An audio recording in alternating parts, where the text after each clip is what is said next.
Hi friends, ఈ రోజు మనం ఈ వీడియోలో టూరిస్ట్ ఫ్యామిలీ అనే మూవీ గురించి ఎక్స్ప్లెయిన్ చేసుకుందాం. ఇతని పేరు ధర్మదాస్. ఇతనికి ఓ భార్య, ఇద్దరు మగ పిల్లలు ఉన్నారు. వీళ్ళు శ్రీలంకలో ఉంటున్నారు. అక్కడ బ్రతకలేక ఇండియాలో ఉన్న తన బావమరిది దగ్గరికి వచ్చేద్దాం అనుకుంటారు. ఈ మూవీ స్టార్టింగ్ లో వీళ్ళు శ్రీలంకలో బతకలేక ఇండియాకి దొంగతనంగా సముద్ర మార్గంలో వస్తున్నారు. అలాంటి వీళ్ళు ఇండియా చేరగానే సముద్రం ఒడ్డున పోలీసులకు దొరికిపోతారు. వీళ్ళతో పాటు వీళ్ళు రిసీవ్ చేసుకోవడానికి వచ్చిన వాళ్ళ రిలేటివ్ కూడా పోలీసులకు దొరికిపోతాడు.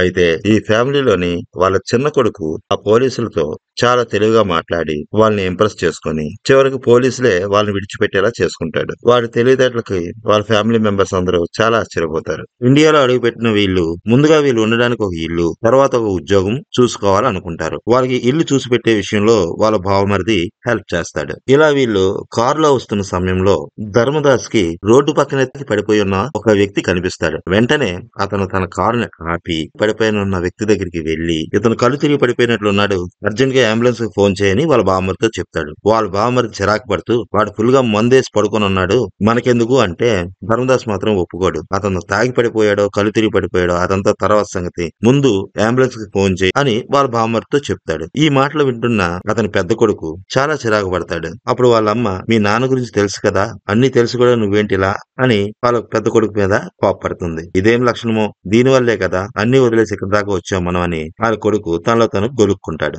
అయితే ఈ సంఘటన ద్వారా ధర్మదాస్ ఎలాంటి వాడు అనేది మనం ఒక అంచనా వేసుకోవచ్చు. తర్వాత వీళ్ళు ఒక అద్దెంట్లో దిగుతారు. ఆ ఇంట్లో దిగిన తర్వాత వీళ్ళకి తెలుస్తుంది వీళ్ళ ఇంటి ఓనర్ ఒక పోలీస్ ఆఫీసర్ అని. ఆ పోలీస్ ఆఫీసర్ వీళ్ళు ఏ కేరళ నుండో వచ్చిన వాళ్ళే ఉంటారు అని భావిస్తాడు. వీళ్ళు కూడా అదే మెయింటైన్ చేసుకుంటూ పోతారు. ఇలా కొన్నాళ్ళు గడుస్తుంది. వీళ్ళకి ఫేక్ ఆధార్ కార్డులు కూడా వాళ్ళ బావమరిది అరేంజ్ చేస్తాడు. వాళ్ళ చిన్న కొడుకుని అక్కడే ఒక మంచి స్కూల్లో జాయిన్ చేస్తారు. ఇలాంటి సమయంలో ఆ ఊర్లో ఓ బాంబ్ బ్లాస్ట్ జరుగుతుంది. అక్కడ సీసీ కెమెరాలు చెక్ చేస్తున్న పోలీసులకి వీళ్ళ ఫ్యామిలీ మెంబర్స్ అక్కడ కనిపిస్తారు. ఆ రోజు ధర్మదాస్ వాళ్ళ ఫ్యామిలీ వదిలేసిన పోలీసుల్లో వాళ్ళలో ఒక కానిస్టేబుల్ వీళ్ళ ఫ్యామిలీని అనుమానిస్తాడు. కానీ ఇంకో కానిస్టేబుల్ మాత్రం తప్పు, అలా ఒకరిని అన్యాయంగా అనుమానించి ఈ కేసు ఒక లాక్కూడదు అని అతనికి నచ్చ చెప్తాడు. ధర్మదాస్ కూడా వాళ్ళ కాలనీలోనే ఒకరి ఇంట్లో కార్ డ్రైవర్ గా పని సంపాదించుకుంటాడు. అలాగే ధర్మదాస్ వాళ్ళ మిస్సెస్ సిమ్రాన్ కూడా వాళ్ళ ఇంటి పక్కన ఒక ఫ్యామిలీతో మంచి పరిచయం ఏర్పడుతుంది. వాళ్ళ ఫ్యామిలీ మెంబర్లా తిని కూడా కలిసిపోతుంది. ధర్మదాస్ వాళ్ళ చిన్న కొడుకు చదువుతున్న స్కూల్ టీచర్ కి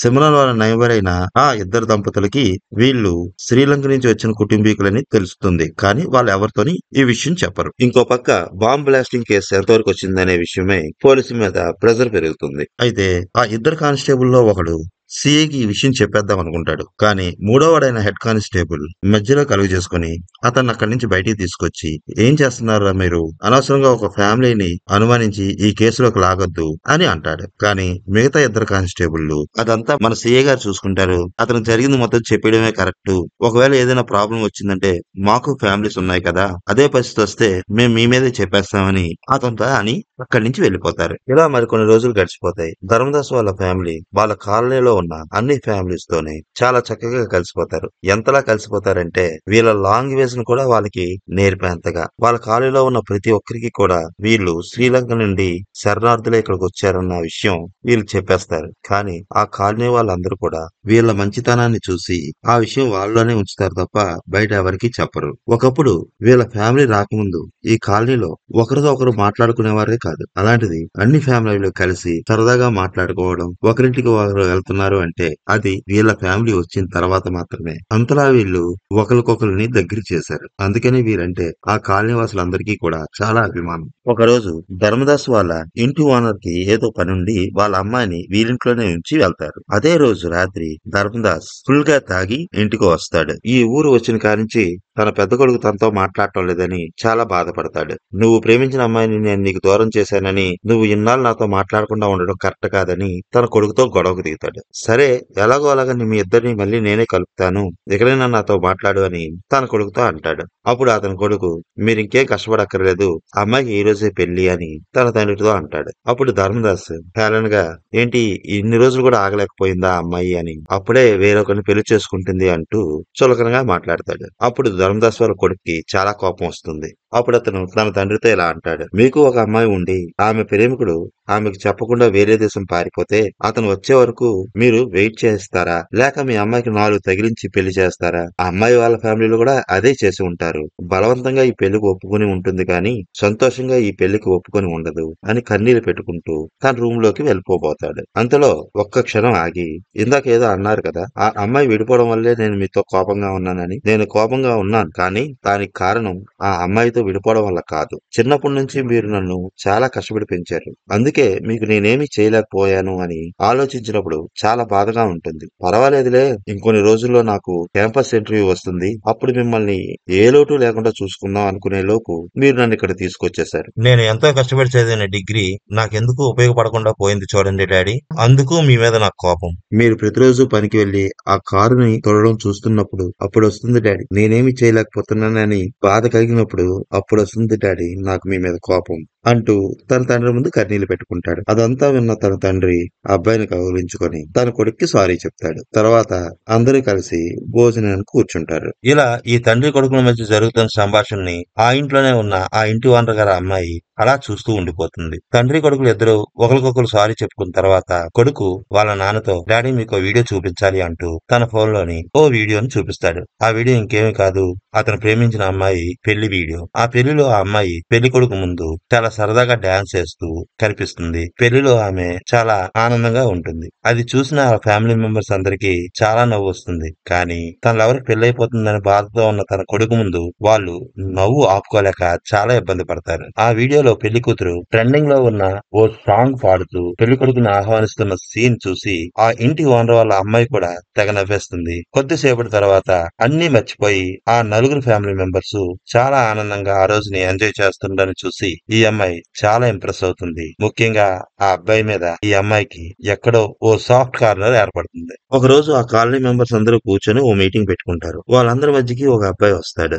అతను చూడగానే ఆ కాలనీ మెంబర్స్ అందరూ చాలా ఆశ్చర్యపోతారు. ఎందుకంటే అతను ఎప్పుడూ కూడా తాగుతూనే ఉండేవాడు. ఆ కాలనీలో బీర్ సీసాలు పడేయడం, ఎక్కడ పడితే అక్కడ వాంప్ చేసుకోవడం చేస్తూ ఆ కాలనీ వాళ్ళకి చాలా ఇరిటేట్ చేస్తూ ఉండేవాడు. అతను చేస్తున్న పనికి ఆ కాలనీ మెంబర్స్ కూడా అతను కనిపించినప్పుడల్లా ఏదో ఒకటి తిడుతూ ఆ కుర్రాడికి వార్నింగ్ ఇస్తూ ఉండేవాడు. అలాంటి కుర్రవాడు ఈ రోజు నీట్ గా తయారై అక్కడికి వస్తాడు. అక్కడ వచ్చిన అతను అందరి ముందు ధర్మదాస్ కు థ్యాంక్స్ చెప్తాడు. అతను ఎందుకు అలా చెప్పాడనేది ఆ కాలనీ మెంబర్స్ ఎవరికి అర్థం కాదు. ఆ కాలనీ మెంబర్స్ అందరినీ ఉద్దేశిస్తూ ఇలా మాట్లాడతాడు. నేను ఇన్నాళ్ళుగా ఈ కాలనీలో ఉంటున్నాను, కానీ నేను ఎందుకు ఇలా ఉంటున్నానని ఎవరూ పట్టించుకోలేదు. మా అమ్మ చనిపోయిన విషయం మీలో ఎంతమందికి తెలుసు చెప్పండి అంటూ తన గురించి ఇలా చెప్తాడు. ఆ ఇంట్లో తను వాళ్ళ అమ్మ మాత్రమే ఉండేవారు. రోజులు గడుస్తున్న కొద్దీ వాళ్ళ అమ్మకి మతిమరుపు ఎక్కువ అవుతుంది. చివరికి తన కొడుకును కూడా మర్చిపోతుంది. ఇతనికి తన తల్లే సర్వస్వం. అలాంటి తల్లి తనను మర్చిపోయిందన్న బాధలో తన చదువును కూడా నెగ్లెక్ట్ చేస్తాడు. తన తల్లి ఆరోగ్యం పాడైపోతుందని బాధతో కృంగిపోతాడు. కొన్ని రోజులు తన తల్లి చనిపోవడంతో తను కూడా చనిపోవాలని నిర్ణయించుకుంటాడు. అప్పుడే మందులో విషం కలుపుకొని తాగేస్తాడు. అలా తాగేసిన అతను కడుపు నొప్పితో రోడ్డు పక్కన పడి గిలగలా కొట్టుకుంటున్న సమయంలో ఈ ధర్మదాసే తన దగ్గరికి వచ్చి అంబులెన్స్ కి ఫోన్ చేసి తనను కాపాడాడని, ఎప్పుడు ఈ కాలనీలో నేను తనకి ఎదురైన తిన్నావని అడిగే ఏకైక వ్యక్తి ఇతనేనని ధర్మదాస్ గురించి చెప్తూ నా దృష్టిలో ధర్మదాసే నాకు దేవుడు అని వాళ్ళతో చెప్పి తనకి దుబాయ్ లో జాబ్ వచ్చిందని ఈ కాలనీ విడిచి వెళ్ళిపోతున్నానని చెప్పి అక్కడి నుంచి వెళ్ళిపోతాడు. ఆ పిల్లాడి మాటలు విన్న ఆ కాలనీ వాసులందరూ ధర్మదాస్ని చాలా గొప్పగా చూస్తారు. ఇదిలా ఉండగా ఈ బాంబ్ బ్లాస్టింగ్ కేసు ఇన్వెస్టిగేషన్ చేస్తున్న పోలీస్ ఆఫీసర్ వేరే కేసులో ఒక వ్యక్తిని దారుణంగా సెల్లో పెట్టి కొట్టడం వల్ల అతను చనిపోతాడు. దాంతో ఇతనిపై డిపార్ట్మెంటల్ యాక్షన్ తీసుకోవడానికి ఇతను పై అధికారులు సిద్ధమైపోతారు. ఈ ప్రాబ్లం నుండి నువ్వు గట్టెక్కాలి అంటే ఆ బాంబ్ బ్లాస్టింగ్ కేసుని త్వరగా సాల్వ్ చేయి, అప్పుడు నీకు కొంత ఫ్యూచర్ ఉంటుంది అని తన పై ఆఫీసర్ ఇతనికి సలహా ఇవ్వడంతో ఈ ఆఫీసర్ తన లైఫ్ రిస్క్ లో పడకుండా ఉండాలంటే ఎట్టి పరిస్థితుల్లోని ఈ బాంబ్ బ్లాస్టింగ్ కేసుని సాల్వ్ చేయాలని తన కింద ఆఫీసర్లని బాగా ప్రెజర్ చేస్తాడు. ఆ టైంలోనే శ్రీలంక నుండి వచ్చిన ఈ ఫ్యామిలీ గురించి ఏ పోలీస్ అయితే ఇప్పటి వరకు చెప్పకుండా ఉన్నాడో అతనే ఈ ఆఫీసర్ ముందు తను చేసిన పనిని చెప్పేస్తాడు. ఆ మాటలు విన్న ఇతను ముందు ఆ ఆఫీసర్ కి 4 దొబ్బులు పెట్టి తర్వాత తనతో పాటు అతను కూడా తీసుకొని ఆ ఫ్యామిలీ ఎక్కడుందో వెతకడానికి బయలుదేరతాడు. చివరకు వాళ్ళున్న కాలనీని ఈ పోలీసులు కనిపెట్టేస్తారు. చాలా పెద్ద పోలీస్ బెటాలియన్ తీసుకొని ఆ కాలనీని మొత్తాన్ని చుట్టుముట్టేస్తారు. ఆ ఏరియా పోలీస్ ఆఫీసర్ అయిన మన ధర్మదాస్ ఇంటి ఓనర్ కూడా ఈ పోలీసుల్లో ఉంటాడు. కానీ తన ఇంట్లోనే వీళ్ళు ఉంటున్న విషయాన్ని మాత్రం అతను ఎవరి దగ్గర చెప్పడు. ఇక ఆ కాలనీలో పోలీసులు కాటన్ సెర్చ్ మొదలు పెడతారు. ఇంటి ఇంటికి వెళ్లి వాళ్ళ వివరాలు తెలుసుకుంటూ వస్తారు. అయితే ఆ కాలనీలో